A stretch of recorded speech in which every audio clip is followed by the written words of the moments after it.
दोस्तों आज की वीडियो में काफ़ी महत्वपूर्ण टॉपिक पे अपन बात करने वाले। जी हाँ, दहेज केस में। जी हाँ, 498 AIPC जो कि अब BNS भारतीय न्याय संहिता 2023 में सेक्शन हो चुका है 85 और 86 में। जी हाँ, तो इसके बारे में पूरी डिटेल में अपन बात करने वाले हैं। और शुरुआत में ही पुलिस कैसे पतियों को हरासमेंट करती है, कैसे पतियों से पैसा लूटती है, कैसे मेंटल टॉर्चर किया जाता है, सब कुछ का सॉल्यूशन देने वाला हूँ, पूरी प्रैक्टिकल बात बताने वाला हूँ। इस वजह से वीडियो के अंत जरूर देख लेना।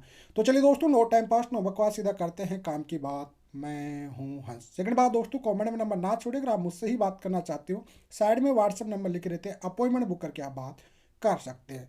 देखिए दोस्तों, होता क्या आज की डेट पे, जब भी पुलिस थाने में FIR दर्ज होती है आपके खिलाफ तो पहली शिकायत होती है, 90% आपकी शिकायत होती है, आपको कॉल आता है, काउंसलिंग कराई जाती है, उसके बाद में आपके खिलाफ FIR दर्ज कर ली जाती है।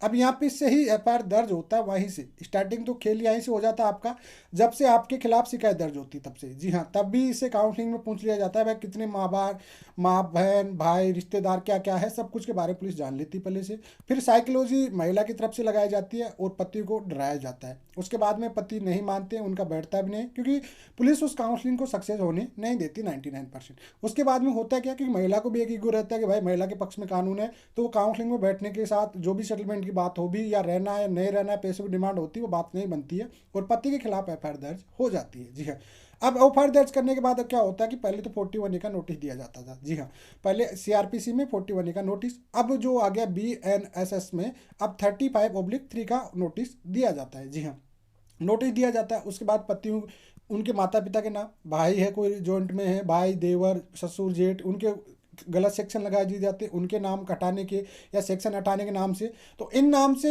एक IO ऑफिसर होता है, इन्वेस्टिगेशन ऑफिसर, 2 स्टार होगा आपके, तो उसके नीचे कोई ना कोई कांस्टेबल रहेगा, वो आपसे पैसों की वसूली करेगा। सिंपल सी बात है, यहाँ सबसे हरासमेंट होता है। कहीं जगह तो लाख लाख 2-2, 3-3 लाख तक की डिमांड हो जाती है। जी हाँ, तो वहाँ पे सबसे बड़ा हरासमेंट होता है पतियों का। पहला नाम काटने के लिए, दूसरा सेक्शन को हटाने के लिए, तीसरा इनका जो चलता है वो होता है थाने में बैठे बैठे, क्योंकि इन्वेस्टिगेशन तो इनको करना नहीं है। कई बार एक स्टेट से दूसरी स्टेट का मामला हो जाता है इनको, जबकि ये पार्ट ऑफ इन्वेस्टिगेशन होता है। चालान तैयार, जो चार्जशीट बनती है वह पूरी इन्वेस्टिगेशन होनी चाहिए। लेकिन 498 केस एक ऐसा केस है जो थाने में बैठे बैठे इन्वेस्टिगेशन होती है। जी हाँ, आपके घर पे आके या आपकी नहीं होती, वहीं पे बैठे बैठे आपको बोलेंगे गवाह लेके आइए। जी हाँ, 2 गवाह आप लेके आ जाइए। सिंपल सी बात, आपके अड़ोसी पड़ोसी कोई भी है, आप लेके नहीं जाते हो तो उसके नाम के पैसे ले लेंगे साहब। सिंपल सी बात है, और बैठे बैठे चालान हो जाते हैं तैयार। आप हैरानी की बात करिए कि एक ऐसा केस, क्रिमिनल केस होता है जो पत्नियों की जीना आराम कर देता है, और उस केस में इन्वेस्टिगेशन कैसे होती है कि थाने में बैठे बैठे हो जाती है, पूरा सब काम वहीं पर बैठा बैठा हो जाता है, पैसों का खुल पूरा होता है। अब यही बात हो गई साहब, पैसों यहाँ से वसूल किया जाता है, हरासमेंट होते हैं, पति लोग डर भी जाते हैं। और कई लोग वकील भी साहब होते हैं उनके, कुछ वकील भी ये भी कहते हैं कि नहीं जी आप तो पैसा देना ही पड़ेगा, इतना इनको दे दो, इतना उतना दे दो, वहीं से कहानी शुरू हो जाता है। जी हाँ, अब 100 में से 90% को रिस्क होती है बहुत बड़ी, क्योंकि हाई पेमेंट दे भी दिया, नाम भी नहीं कटा, बस गिरफ्तारी नहीं हुई, क्योंकि वहाँ पे CRPC 41A का नोटिस, मतलब BNS का 85/3 वाला नोटिस आपको दे दिया है। गिरफ्तारी पुलिस नहीं कर सकती, आपको एंटीसिपेटरी बेल की जरूरत है नहीं, तो इस चक्कर में आप आराम से 2-3 लाख रुपये इन्वेस्ट कर देते हो, मेंटल हरासमेंट हो जाता है, वो अलग बात है। जी हाँ, तो अब इन चीज़ों से कैसे बचे कैसे नहीं बचे मैं आपको बता देता हूँ। पहला तरीका मैंने आपको बताया था कि इस तरह से आपका हरासमेंट किया जाता है, पूरी तरह से पुलिस आपसे पैसे की वसूली करती है कहीं जगह। अब ऐसा नहीं हर जगह पुलिस ही करती है, लेकिन मैक्सिमम ज़्यादातर क्लाइंटों के साथ ये दिक्कत आती है कि पुलिस इनका इस तरह से टॉर्चर करती है।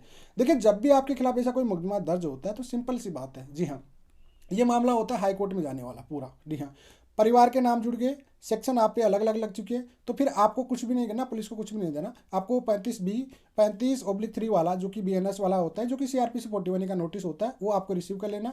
उसके बाद में FIR की सर्टिफाइड कॉपी निकालना और हाई कोर्ट के कोई अच्छे खासे वकील को पकड़ लेना। जी हाँ, अगर आपको हाई कोर्ट में जयपुर हाई कोर्ट लगता है, आपका इलाहाबाद हाई कोर्ट लगता है, पंजाब हाई कोर्ट लगता है, या फिर मुंबई हाई कोर्ट लगता है, वहाँ से अगर आप कॉन्टैक्ट कराना चाहते हो तो हमसे संपर्क कर सकते हो। मेरे नंबर पर कॉल भी कर सकते हो, मैसेज भी कर सकते हो। तो आपको क्या करना है, जब भी परिवार के नाम होते हैं, इनको जो वसूली होती है पुलिस की, उससे बेटर है कि आप हाई कोर्ट में क्यूसिंग करा दीजिए। जी हाँ, इनकी क्यूसिंग डाल दीजिए। 99% आपके जो फैमिलीज के नाम या रिश्तेदारों के नाम होते हैं वो नाम हट जाते हैं। जी हाँ, और पुलिस ज़्यादा हरासमेंट करती तो एंटीसिपेटरी बेल की बजाय आप इस पर प्रोसेसिंग स्टे लगा दीजिए। जब तक आपका हाई कोर्ट में मामला स्टे पे जाया हुआ है, तब तक जो निचली पुलिस इन्वेस्टिगेशन कर रही है उस पर रोक लग जाएगी। उसको बोलते हैं प्रोसेसिंग स्टे ले लेना चाहिए, सिंपल सी बात है। और उसके बाद में जब आपके नाम आते हैं उन पर स्टे लीजिए, प्रोसेसिंग स्टे लीजिए, और उसके बाद में उसकी क्यूसिंग करा दीजिए। अब यहाँ पे एक बात इंपॉर्टेंट ध्यान रखना है, आपको आपका खुद का नहीं लगाना, मतलब कुल मिलाकर हस्बैंड का नहीं लगाना, क्योंकि हस्बैंड का कभी भी किसिंग नहीं होता है एफआईआर के बेस पे।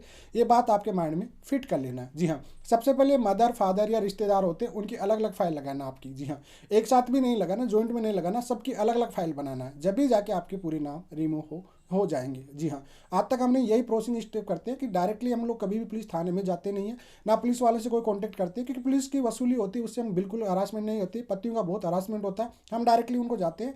परिवार से कुछ ज़्यादा टॉर्चर होता है परिवार के सदस्यों से, इस वजह से हम डायरेक्ट उनको हाईकोर्ट लेके जाते हैं, हाईकोर्ट से नाम रिमूव कराते हैं। उसके बाद हस्बैंड का नाम बताया, सेक्शन वगैरह हट भी जाते हैं, फिर उनकी तरफ से क्रिमिनल केस डलाते हैं। जी हाँ, वहाँ पे ही उनकी तरफ से डेफेमेशन का केस लगाते हैं। तो जब प्रेशर में आती है पार्टी तो ऑटोमेटिक इनका केस शॉर्ट आउट हो भी जाता है। जी हाँ, तो ये हरासमेंट सबसे ज़्यादा होता है। आगे का जो भी प्रोसेसिंग होता है कि कैसे डेफेमेशन कैसे नहीं है, इसका अलग पार्ट लेके आता हूँ, लेकिन एक सिंपल सा प्रोसेसिंग मैं आपको वीडियो में बता दिया हूँ कि भाई आप जो हरासमेंट होता है उससे ऐसे बच सकते हो। पुलिस का हरासमेंट होता है सिंपल सा कि हाई कोर्ट में जाओगे 101% आपके नाम कटेंगे, 99% में गारंटी दे सकता हूँ आपके लिए। जी हाँ, ये बात है। और प्रैक्टिकल हम तो जो नाम कटने वाले होते हैं उनको पहले ही बता दें कि ये 101% कटने वाला है, ये नहीं कटने वाला, पूरी डिटेल में बता देते हैं। तो फिलहाल आज की जो पुलिस हरासमेंट था इसके बारे में बता दिया। फिलहाल आज के लिए इतना ही। जय हिंद, वंदे मातरम।